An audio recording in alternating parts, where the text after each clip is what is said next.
안녕하세요. 딥다이브입니다. 성경을 펼치실 때요, 혹시 오늘 나에게 필요한 교훈이 뭘까 하는 생각부터 먼저 하시나요? 아니면 뭐랄까, 좀 더 큰 그림을 찾고 계신가요? 오늘 저희는 성경을 읽는 여러 방식들, 특히 자신도 모르게 빠질 수 있는 그런 해석의 함정들이 있거든요. 그리고 구속사적이라고 불리는 아주 중요한 관점에 대해서 좀 깊이 파고들이려고 합니다. 마이클 호트네글이나 또 시드니 그레이다누스 같은 신학자들의 통찰을 바탕으로요. 여러분이 성경을 어떻게 만나고 있는지 좀 새롭게 조명해보는 그런 시간이 될 것 같습니다. 사실 그 성경의 가장 중요한 메시지 있잖아요. 그러니까 그리스도를 통한 하나님의 은혜, 이걸 놓치고 그냥 표면적인 교훈만 얻고 있다, 이런 우려가 꾸준히 제기되어 왔어요. 그레이다누스가 지적한 건데요. 성경을 아주 진지하게 대하시는 분들 사이에서도 나타나는 해석상의 경향들, 네네. 이걸 먼저 좀 짚어볼까요? 네, 그거 아주 흥미로운 지점인데요. 크게 세 가지 정도 경향이 있는 것 같아요. 첫째는 이제 예시적 해석이라는 건데요. 예를 들어 다윗과 요나단을 보면서 우정의 모범 이렇게 생각하고 한나의 기도에서는 끈기를 배우고 이런 식이죠. 그렇죠. 흔히 그렇게 많이 하죠. 네, 야곱의 씨름은 영적 분투의 예시, 다윗과 골리앗은 인생의 거인과 싸워 이기는 법, 이런 식으로요. 근데 그게 나쁜 건가요? 성경 인물에게서 배울 점을 찾는 건 되게 자연스러워 보이는데요. 어떤 위험이 있다는 거죠? 물론 배울 점은 있죠. 당연히 있죠. 그런데 이제 반다이크 같은 학자가 경고하듯이 이런 접근 방식의 어떤 한계가 문제라는 겁니다. 성경 인물들을 그냥 세상의 위인들처럼 단순히 도덕적인 모범으로만 삼는다면요, 성경이 다른 책들이랑 다를 때 없어지는 거죠. 이게 성경 자체의 고유한 권위, 그러니까 오직 성경, 솔로 스크립투라라는 그 하나님의 특별한 계시라는 점을 약화시킬 수 있다는 거예요. 성경만의 고유한 메시지가 좀 희석될 우려가 있다, 이런 말씀이시군요. 네, 바로 그겁니다. 둘째는 단편적 해석인데요. 성경 전체가 사실은 그리스도를 향해 나아가는 하나님의 큰 구원 역사거든요. 그 큰 줄기로 연결되어 있다는 걸 좀 간과하고 그냥 재미있는 여러 이야기들의 모음집처럼 그렇게 대하는 경향이에요. 조각조각 나눠서 본다는 거죠. 네, 클라스 실더는 이걸 아주 날카롭게 비판했어요. 뭐랄까, 하나의 통일된 하나님의 말씀을 여러 신들에 대한 이야기로 조각내버리고 하나의 거대한 구속사역을 종교와 관련된 여러 개별 활동으로 해치하는 것과 같다고 말이죠. 듣고 보니 그렇네요. 성경 각 권이 쓰임 시대나 저자, 상황 다 다른데 그걸 하나의 거대한 이야기로 묶는 게 오히려 좀 부자연스럽다고 생각할 수도 있겠는데요. 좋은 질문입니다. 그래서 점진적 발전이라는 걸 인정하는 게 중요해요. 각 책의 고유한 맥락을 무시하자는 게 절대 아니고요. 그 다양성 속에서도 창세기부터 요한계시록까지 일관되게 흐르는 게 있다는 거죠. 바로 하나님의 구속 계획, 그러니까 그리스도 중심의 통일성이 있다는 걸 발견하자는 겁니다. 마지막으로 원자적 해석은요, 방금 말한 단편적 해석이랑 좀 비슷하게 특정 구절이나 사건을 전체 구속사의 흐름에서 그냥 뚝 떼어내서 분석하는 방식이에요.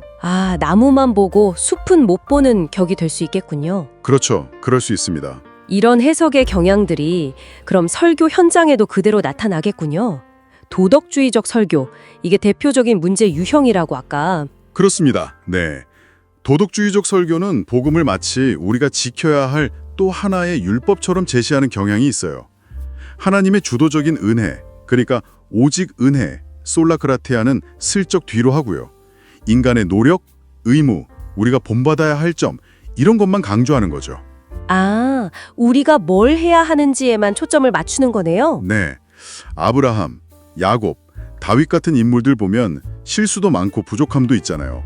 근데 그런 그들을 통해 일하시는 하나님을 보기보다는 그들을 막 완벽한 도덕 교사처럼 포장하게 될 위험이 있는 거죠. 그렇죠. 늘 영웅처럼만 봤는데. 네.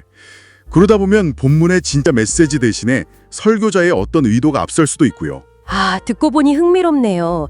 우리가 늘 영웅처럼 봤던 성경 인물들이 사실은 우리처럼 연약했지만 그들을 통해서 하나님의 이야기가 펼쳐졌다는 관점으로 보면 전혀 다르게 다가오겠어요.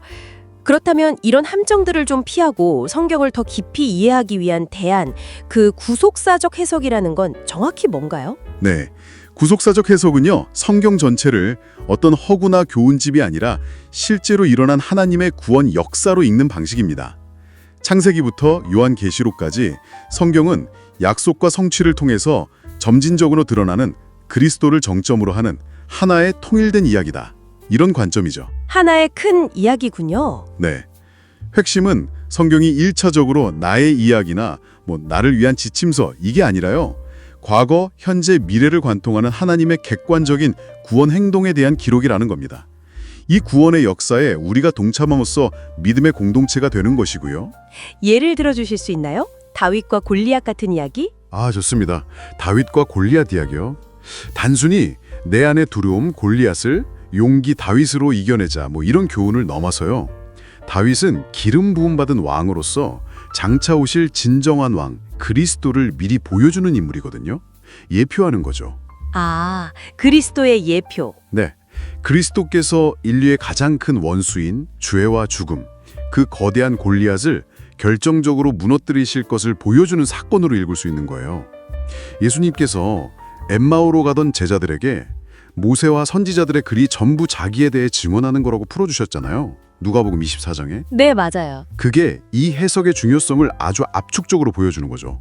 성경은 근본적으로 그리스도를 증언하는 책이라는 겁니다. 와, 그렇군요. 이게 단순히 나에게 어떻게 적용할까 이 차원을 넘어서네요. 성경 이야기가 나 자신의 어떤 노력이나 상태와 상관없이 내 밖에서 엑스트라노스, 객관적으로 이미 성취된 그리스도의 구원 사건이라는 그 거대한 드라마의 일부다. 이걸 깨닫게 되는 거군요. 아, 성경이 무슨 문제 해결 비법 모음집이 아니라 하나님의 정말 장대한 구원 계획을 보여주는 창문이 되는 거네요. 네, 바로 그 점입니다. 성경 읽기는 단순히 삶의 지혜나 도덕적인 본보기를 찾는 것을 넘어서요. 시공간을 가로질러서 펼쳐지는 하나님의 구속 드라마, 즉 그리스도 안에서 완성되는 그 장대한 이야기를 이해하고 거기에 참여하는 여정인 거죠. 그럼 마지막으로 여러분께 이런 질문을 한번 던져봅니다. 오늘 저희가 나눈 이 구속사적 관점 있잖아요. 이걸 가지고 그동안 주로 도덕적 교훈이나 위로의 메시지로만 여겼던 아주 익숙한 성경 이야기 하나를 다시 읽어보시면 어떨까요? 거기서 어떤 새롭고 놀라운 의미를 발견하게 될지 모릅니다.